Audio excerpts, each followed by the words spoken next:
So my talk today is dedicated it starts really, and then it goes back in the end to the question of the relationship between technology and the common. And what I mean with that is something that was very prominent in the pre-platform days. Pre-platform, we've seen the rise of platforms in the late 2000s. But before that, especially in the early 2000s, I think the early 2000s were also the time when the theme of the common surfaced.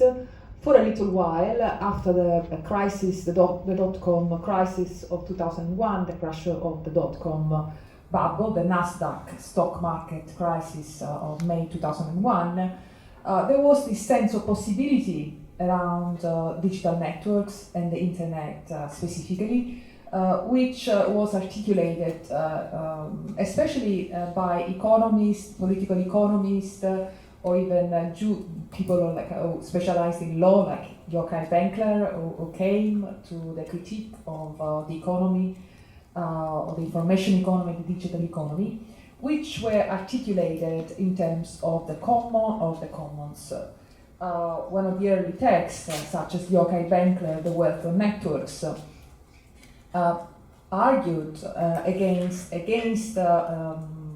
mainstream economic thinking, but also using the same concepts and frameworks against neoclassical economics, that something was happening in this new networked environment, and that is something was the possibility of a new modality of organizing production, which he argued was non-market based.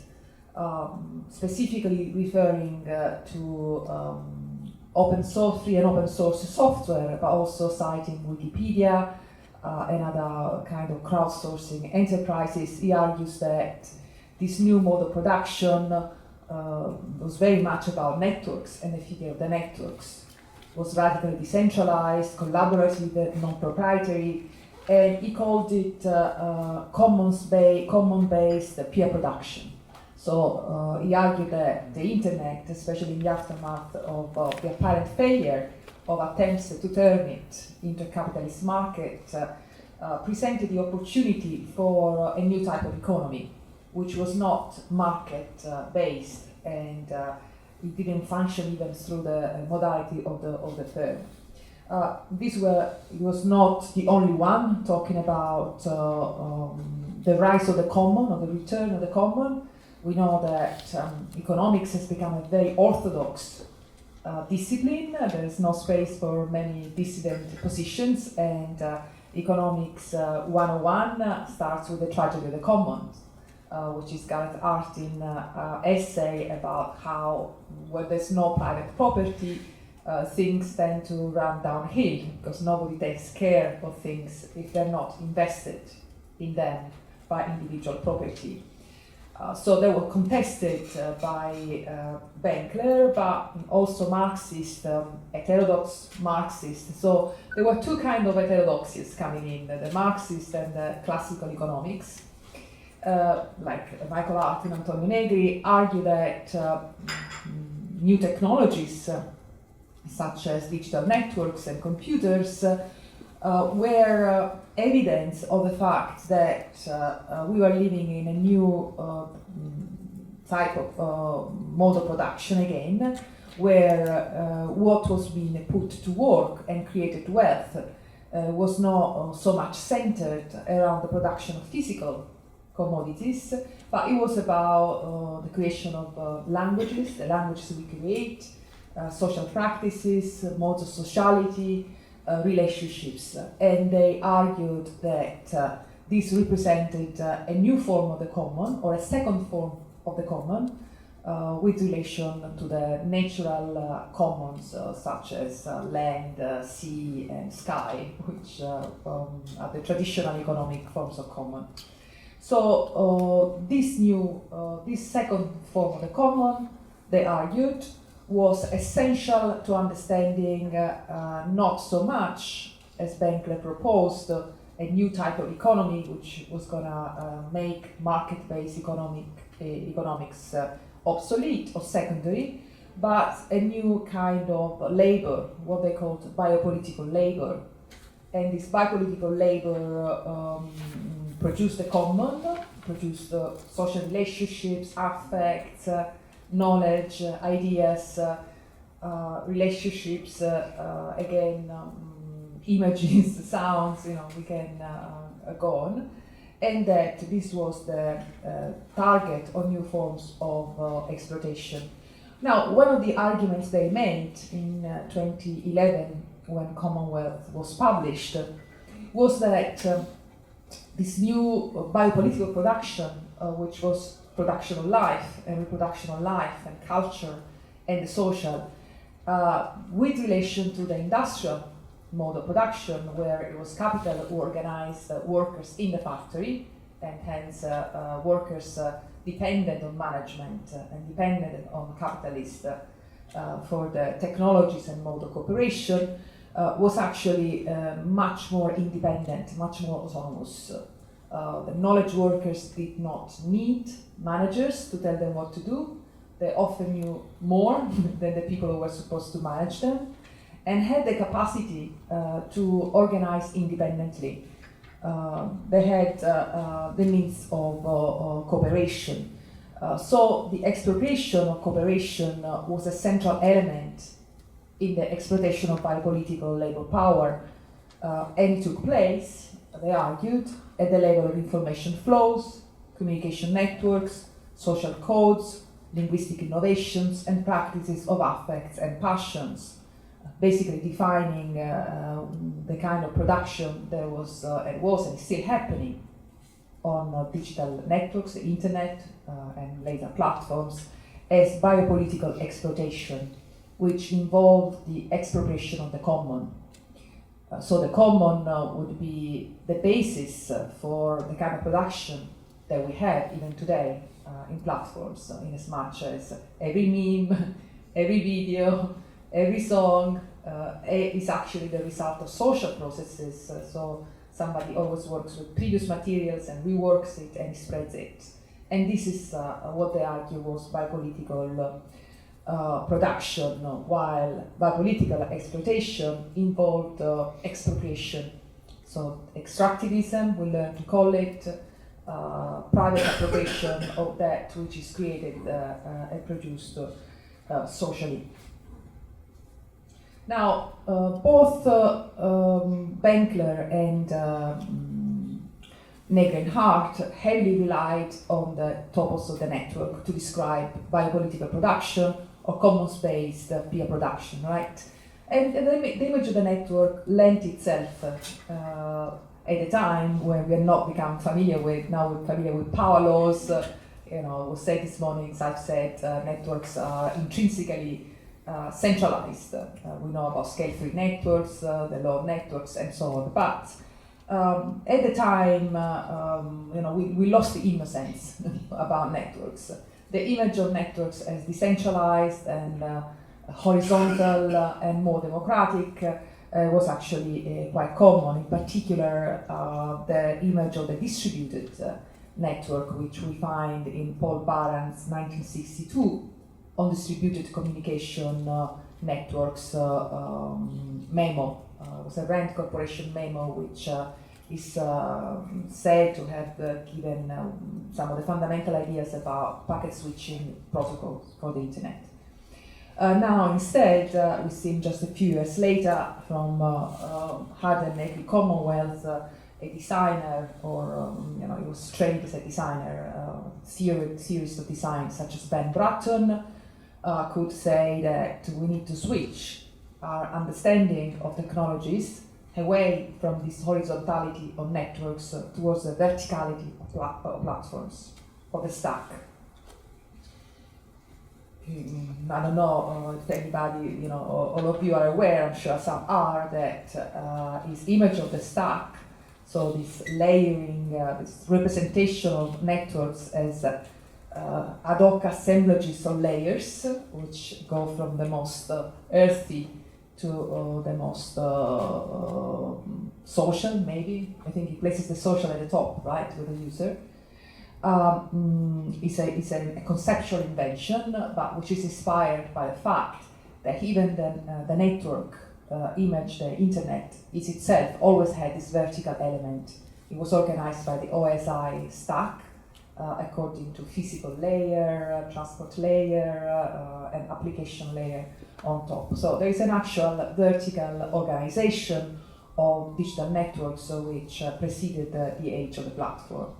But even this image, which helps us a lot more to grasp conceptually, cognitively, the complexity, the configuration of contemporary technologies, is itself also seems like a simplification with relation to the actual configuration of contemporary computational platforms.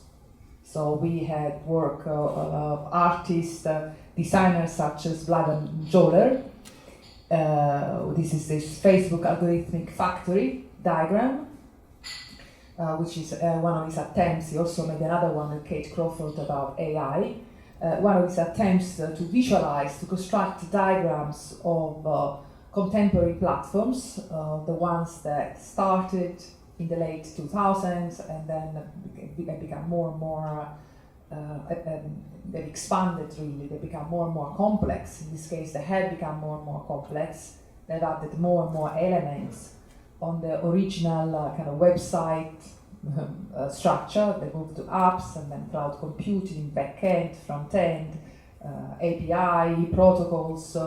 So now neither the image of the network, horizontal or vertical images, can actually make justice to what has become the new form of digital connectivity, which is the platform.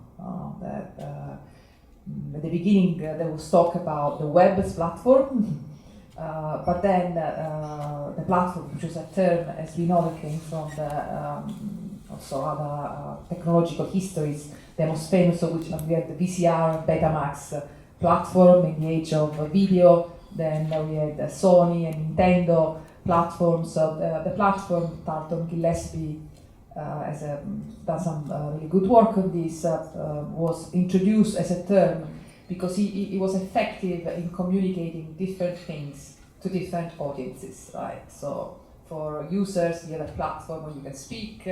For advertisers, a platform you can reach audiences.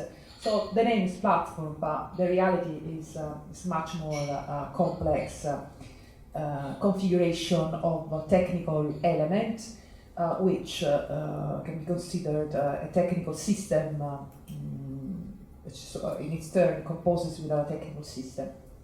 Now, the complexity of platforms as new technological systems. I'm thinking here about Gilbert Simondon's categorization of technical elements, tools, individuals, machines, ensembles, factory. Now, the philosopher of technology, Luke Way, argues that now we're in the age of technical systems, and he follows Jacques Ellul on this.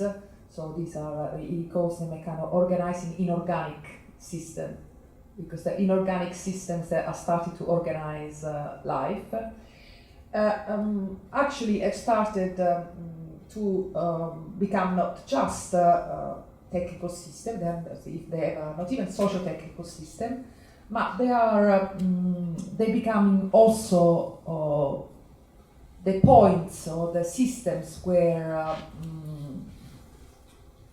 ideas about society and politics become tried out as technological politics, as technological policies and technological developments. Now, in particular, I think that, and this is true especially for a specific type of platforms, which are social media platforms, but and specifically for the largest ones, and I'm thinking about Facebook is an example of that, but it's not just Facebook, has started to develop. They started, and it's been mentioned this morning, this afternoon, to be presented not just as the beginning as services, but also as something that comes with a political idea of what society should be like. And these political ideas, one of the political ideas, I think there's more than one at the moment. So we've seen Elon Musk and Trump coming out with different ideas about what society, a technological society should be like. But for a long time, let's say there was an hegemony of liberal ideas, neoliberal or liberal, again, I'll go back on this later, which can be called even techno-liberals. I found the term techno-liberalism useful to understand how these platforms are starting to operate on the terrain of the common, of biopolitical production. So how they are not just expropriating from the outside the independent social cooperation that Negri Hardt were talking about how they are developing political ideas about how to regulate it and what it should be like. I found the term techno-liberalism useful. The term techno-liberalism, I found it used in significant ways in at least two texts. One of them I'm not using it here, maybe, but it was when I heard the presentation about AI in Gaza, I think they also came to mind, or enchanted objects, and it's in this book called Surrogate Humanity. But here I want to refer to the work of an anthropologist, in particular anthropologist Thomas Malaby, which is cited by another anthropologist, Adam Fish, and who defines, who came up with the term techno-liberalism when he was doing his research on Second Life at Linden Lab. So he interviewed, when he was interviewing the workers, and maybe this is a previous phase where there was still a kind of idealism about how the new technologies were going to do the world good. So Malaby discusses the workers encountered in terms of techno-liberalism, which meant for him the idea that they thought they could engineer social interactions through the production of technological platforms, so they could generate new types of society by implementing a type of social software which had certain type of affordances, as was said this morning, which allowed users to feel free to express themselves, feel free to collaborate, to enjoy themselves, to play. So he defined this as an idea that technology could generate the conditions for liberal subjectivity, for free and autonomous individuals to choose what they wanted to do, to communicate with people like them, to exchange ideas. So techno-liberalism expresses for him this political philosophy that was at work in, especially in Silicon Valley companies that were building social software which was generating particular social realities online. Now, Fish describes liberalism as a political philosophy with many facets, also quotes another anthropologist, Gabriella Coleman, who also used that term.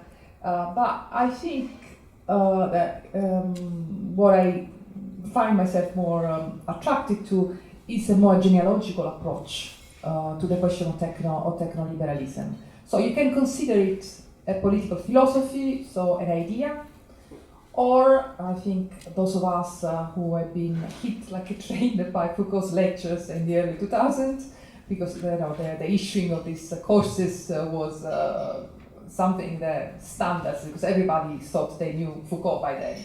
It was about the panopticon, disciplinary society, a little bit of governmentality.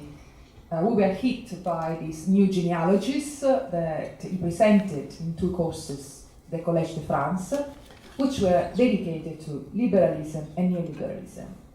And where they argued that liberalism and neoliberalism were not just ideas, and especially neoliberalism was not just a worst version of liberalism, but they had specific, there were political rationalities. So there were, the term actually was introduced later, but he also used it at some point, I think in the lecture on governmentality. Political rationalities, so there were ways of organizing power which broke in significant ways with the old European paradigm of the state of police.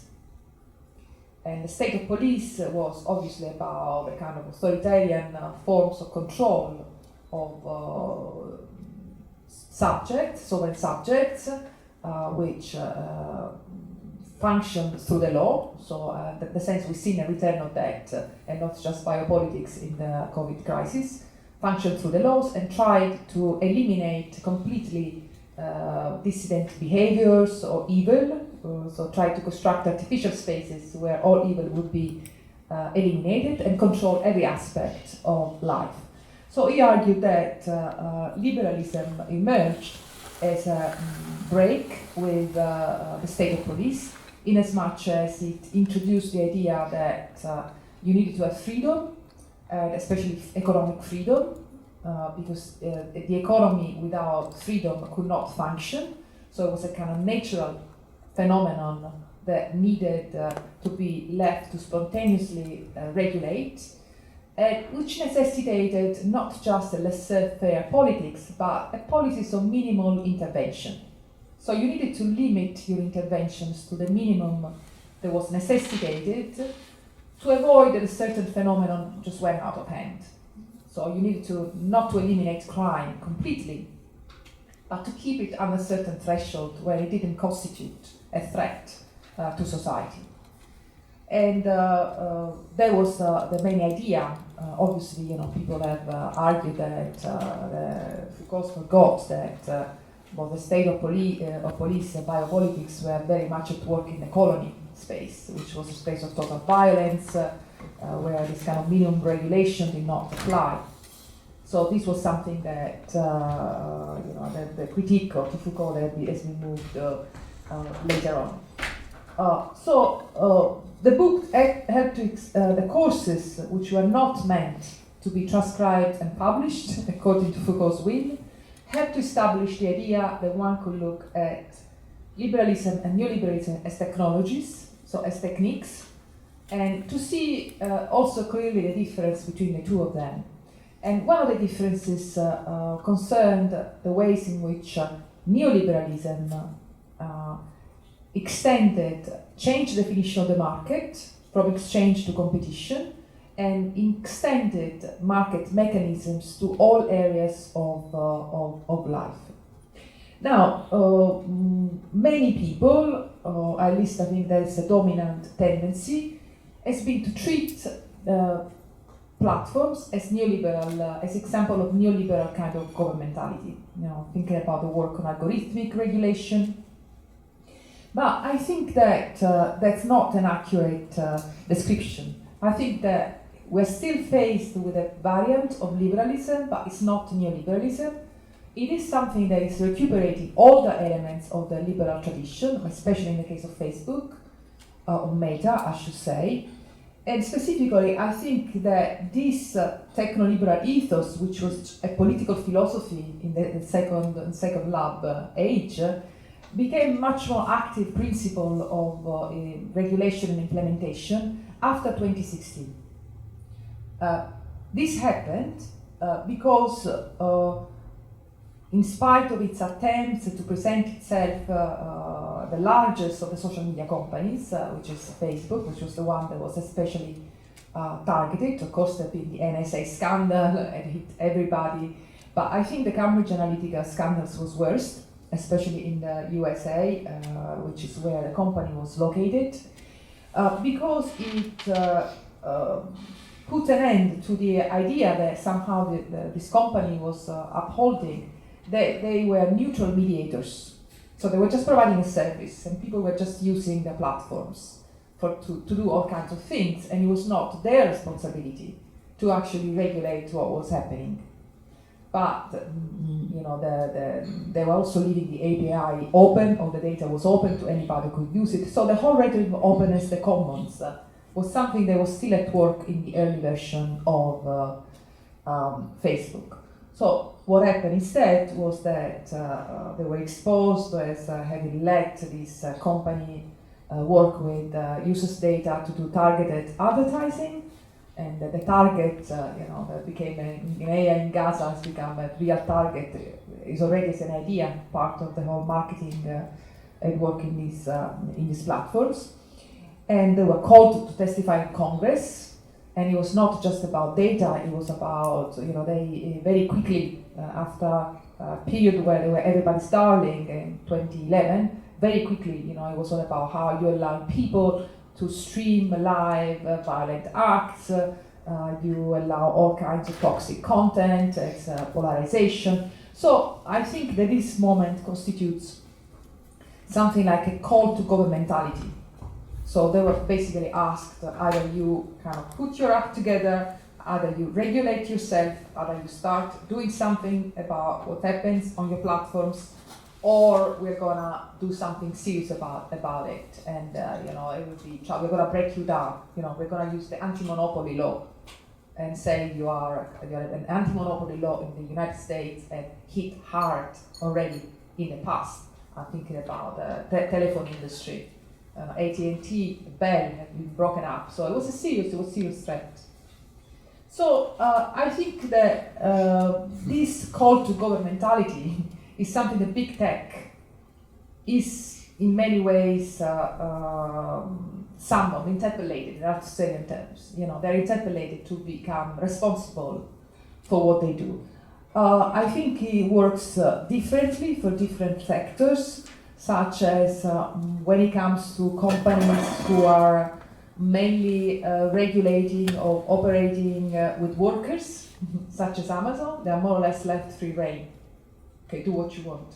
But when it comes to companies that are actually dealing with public opinion, civil society, social communication, that's where the call to governmentality is stronger.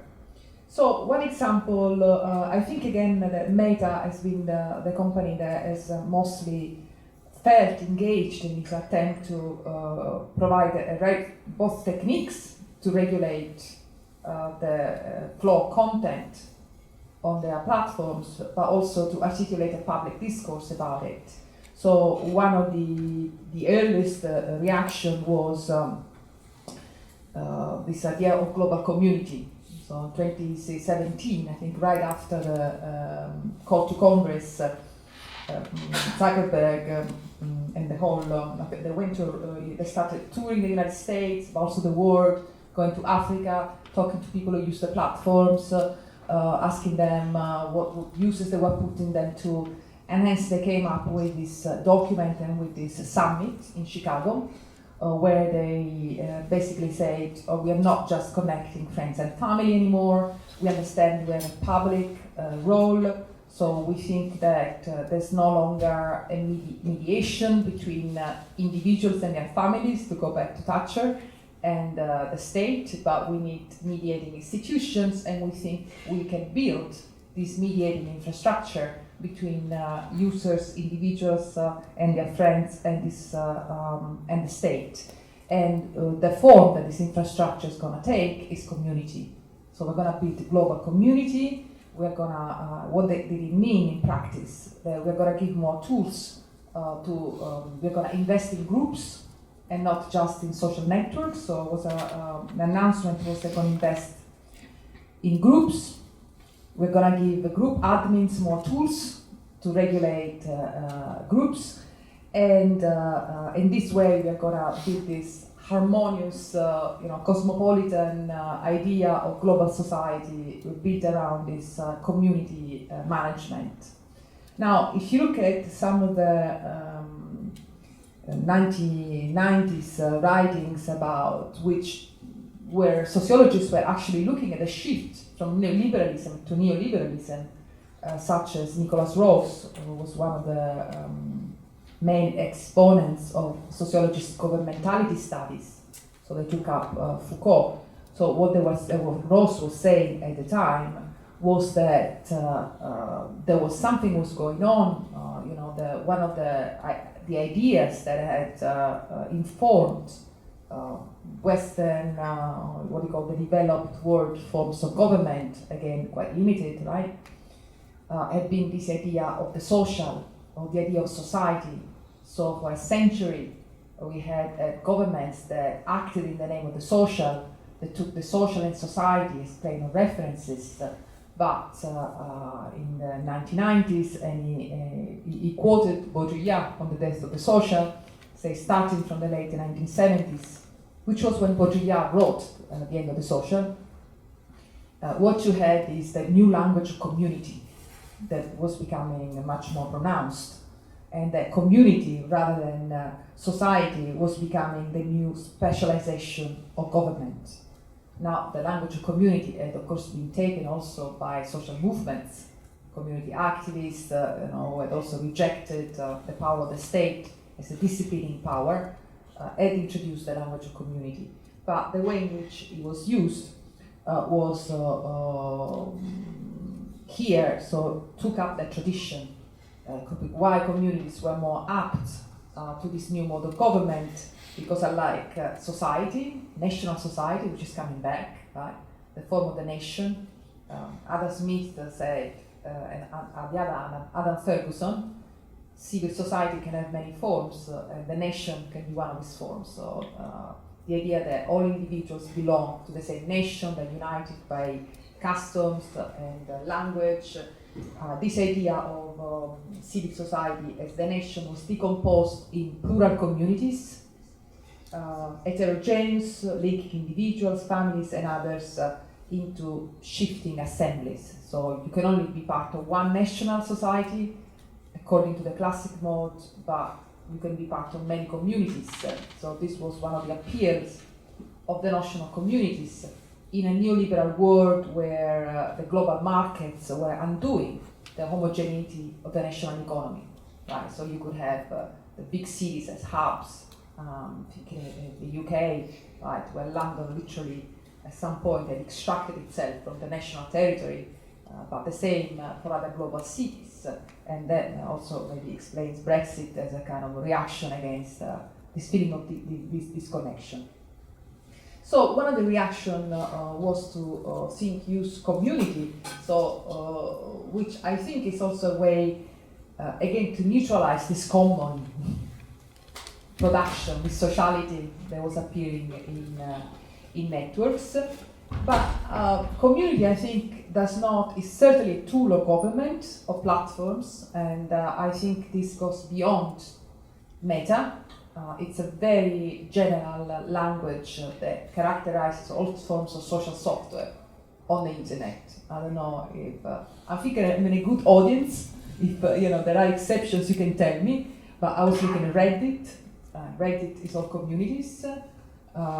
Netflix takes communities. It's communities everywhere. It's the form of the social for techno social platforms. That's what they community. But I also think that while it is the form of the social, there is something that is much more closely correspond to the actual problem they have.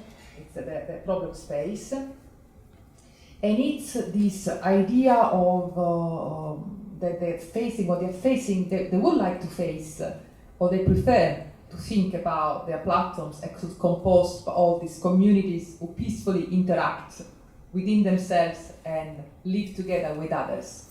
But what they're actually dealing is more a medium in the sense of environment. So platforms are environments, are more environmental media than sets of communities. If you use the language of set theory, Alain Badiou, right?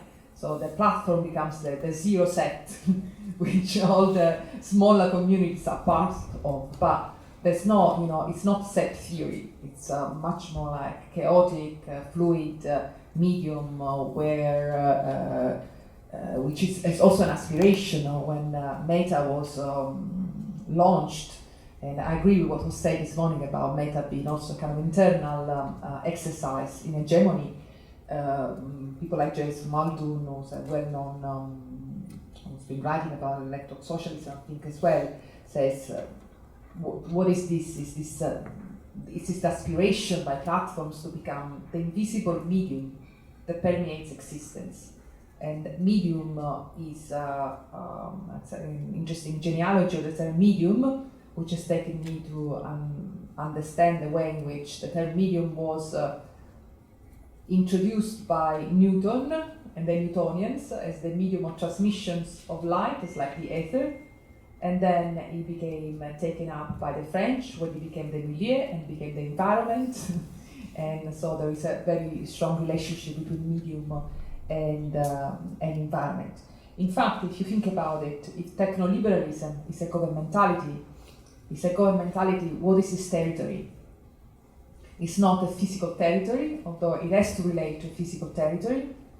It's an environment generated by the interactions, the flows of messages, the flows of content, how many pieces of how many videos are uploaded and downloaded at any one time, how many messages flow through the networks, what is the nature of these messages from an environmental point of view.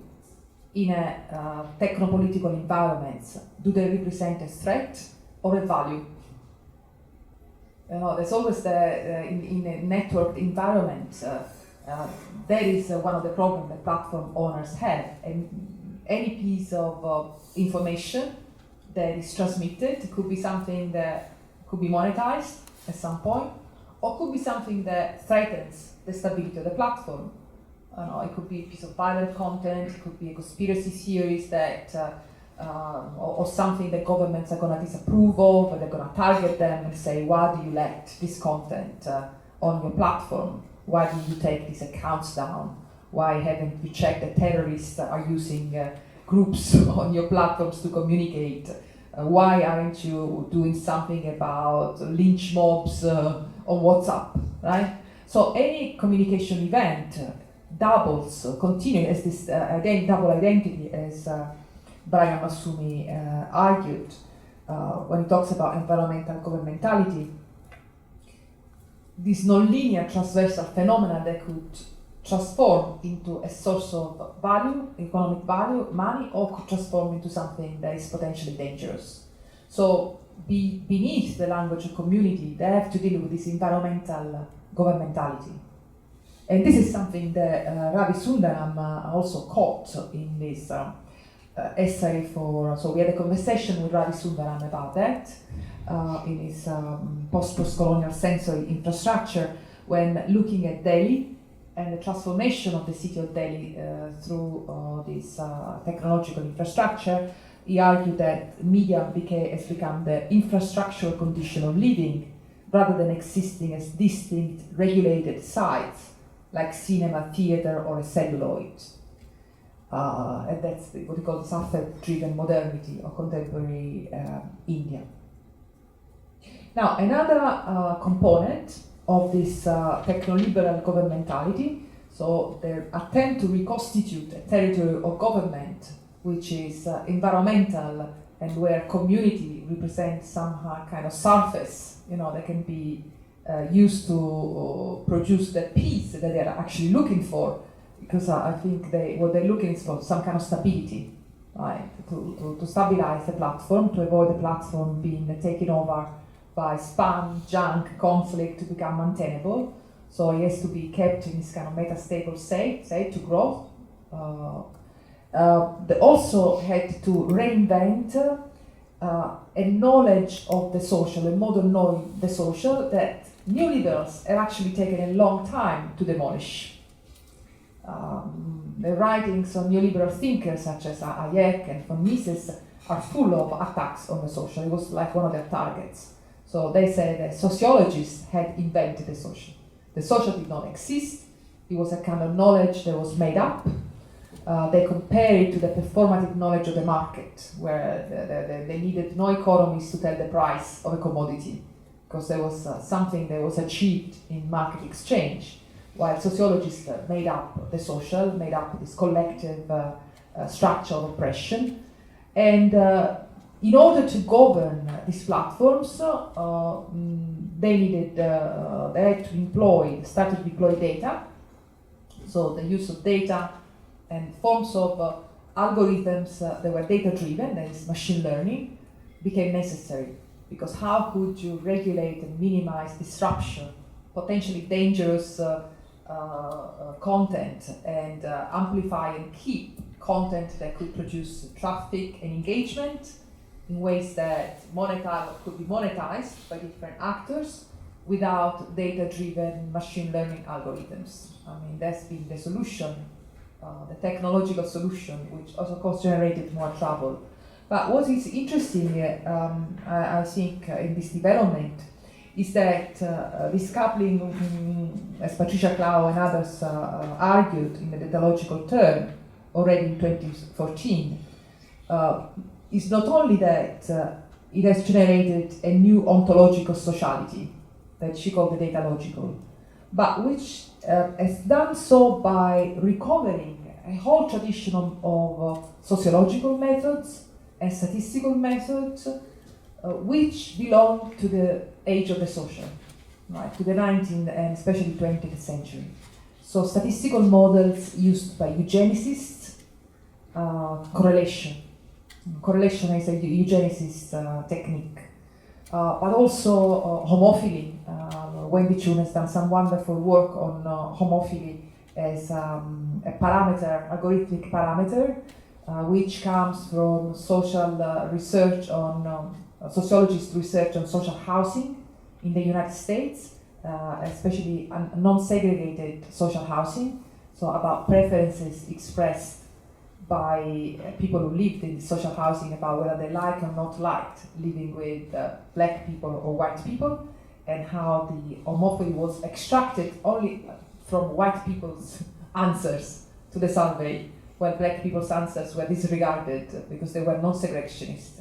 So this has meant all this return of instruments and tools of the social sciences. In the early 20th century, sociologists such as Mike Savage and Roger Barrows were writing about the fact that academic sociologists were experiencing a sense of obsolescence because these data scientists were coming on with their new tools and their surveys, they felt inadequate to the task. But now I think that what we're seeing is an explosion of the computational social sciences. So there is a return of the tools and methods of the social sciences, a new context of big data, and hence a return of the 18th century notion of the view from nowhere, where you can actually contemplate, you can look at the social from the point of view of interfaces and data simulation and run experiments on it.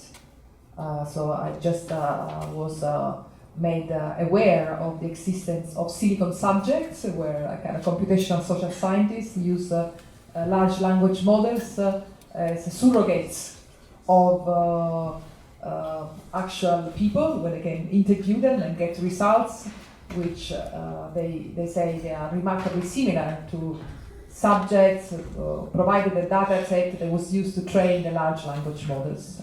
So there has been a return of the computational social sciences and of this, what Mary Poovey, in her study of 18th century British moral philosophers, called this secular abstraction of the modern fact. The idea that the social could be studied as if it was a part of nature. It had laws. The idea of social laws, regularities, has made a return, and we had not seen that in a long time. And that's because of these platforms. An example of how platforms have facilitated this work has actually been that of done on the Open Graph, again another meta Facebook technology. Irina Kaldrak and Timothy Rolle in this article for Computational Culture already identified the Open Graph as a medium of observation of masses through the use of addressing, links between objects, categories, providing the foundation for mathematical analysis. Okay, I think the picture would be incomplete though if we didn't mention that this development of a platform-based techno-liberal, also techno-neocon maybe in the near future, governmentality, would be incomplete without acknowledging that it also developed in reaction to the fact that beyond the early manifestation in the Arab Spring, where everything seemed fine because it could be summed up under the rubric of Western technology bring democracy to uncivilized Muslim nations, which was the subtext, of course, racialized subtext of those analyses. Things are a lot more complicated. We talked about social movements, but it's also useful to think about it not just in terms of structured movements, which is something that we learned from 1960s, very structured civil rights movement, which have become a bit of the model and the benchmark for analyzing contemporary social movements, but also in terms of protest events. And Nick Dye-Withersford has contributed to our forthcoming collection, Recasted Colonialism, a speculative computation, with contribution accounts from the perspective of his Riot Platform project. And the Riot Platform project shows that metrics of transnational social unrest, incidences of protest events, and polls showing dissatisfaction with governing regimes has ticked upwards for several years, reaching a level not witnessed since the late 1960s.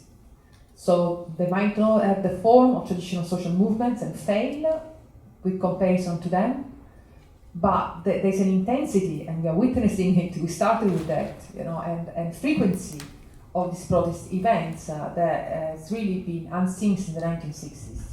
And this has also been driving this kind of techno-liberal governmentality and its corresponding technologies of control, shadow banning, algorithmic regulation, deals with local government, national governments, and so on. And it's a constant problem for these platforms because it changes. Even conspiracy theories, when they become obstacles to things like vaccination campaign, become problems for these platforms.